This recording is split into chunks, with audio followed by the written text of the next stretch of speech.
योग. भारतवर्षाने संपूर्ण विश्वाला दिलेला ठेवा म्हणजे योग.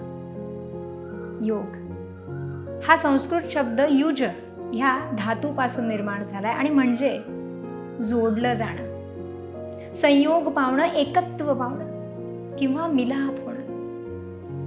आपण म्हणतो दुग्ध शर्करा योग, म्हणजे दुधाचा त्या साखरेशी होणारा मिलाप म्हणजे तो दुग्ध शर्करा योग.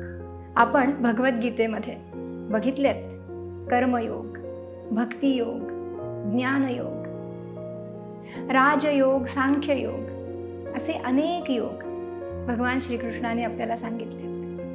म्हणजे काय तर त्या कर्माशी जोडलं जाणं, त्या भक्तीशी जोडलं जाणं, एकत्व पावणं, त्या ज्ञानाशी जोडलं जाणं, ही प्रक्रिया म्हणजे योग.